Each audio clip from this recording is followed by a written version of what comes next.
Good morning and welcome to Love Every Moment, coming to you today from Colorado Springs, Colorado. Today's verse is 1 John 1:5. This is the message we have heard from him and announced to you, that God is light, and in him there is no darkness at all. Now in last week's verse, I had the link right up there. It said, these things we write so that our joy may be made complete. Now, these things we write, the way it's written in Greek, indicates the things we're about to write. In other words, today's verse and the verses to follow. So today's verse and the verses to follow should be something that would make our joy complete, according to verse 4. So that should give us something to look forward to. Let's again dig into today's verse. It says, this is the message that we have heard from him. That word message is usually translated promise, and I don't see why we couldn't use that here. So I'm going to just switch that to promise. This is the promise we have heard from him and announced to you. So here it comes, that God is light and in him is no darkness at all. Now you say, well, that's great, but what does that mean, God is light? And why should that bring us joy? Well, I'm glad you asked. Let's use the Bible to interpret the Bible, and indeed, let's use John to interpret John. So we'll go back to the Gospel of John, chapter 1. Yes, the one that says, in the beginning was the Word, and the Word was God, and the Word was with God, etc. Let's jump down to verse 4. It says, in him was life, and the life was the light of men. So, we now find that when we say God is light, it means that God is life. And for a Christian, of course, it means eternal life. So, I don't have eternal life. If anything, I have eternal death and suffering. So, but with Christ, I have eternal life.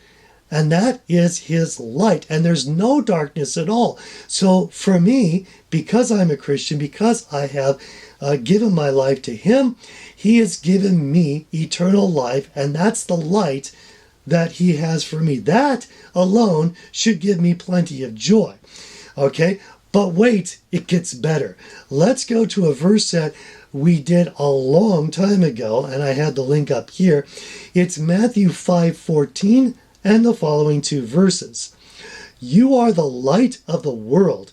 A city set on a hill cannot be hidden, nor does anyone light a lamp and put it under a basket, but on the lampstand, and it gives light to all who are in the house. Let your light shine before men in such a way that they may see your good works and glorify your Father who is in heaven. Wow, it says that you are the light of the world. Well, once we give our life and everything about us to Jesus, he gives us his light, that eternal life, and that makes us the light of the world. Remember, the light doesn't originate from us, it originates from him, but it shines through us.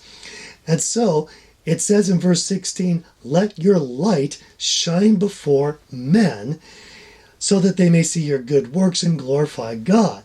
So look, if we've got eternal life, that's bringing us joy, and that should be a light that shines through us. People should see us and say, wow, there's someone who walks around with joy. Also, good works. What good works? Well, I could go through a whole bunch of them, but to be more specific, two things. Number one, proclaiming God's good works and his love. That would be one of our good works. But number two is just reflecting and being his agent of love. Using God's love to love the unlovable, love our enemies, love our political opponents, love those who are unlovable.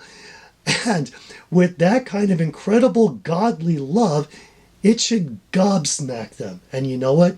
It might even Godsmack them. And that's a good thing, because if we love every moment, we're going to love every moment. I'm your average wretch, and I hope you have a great week.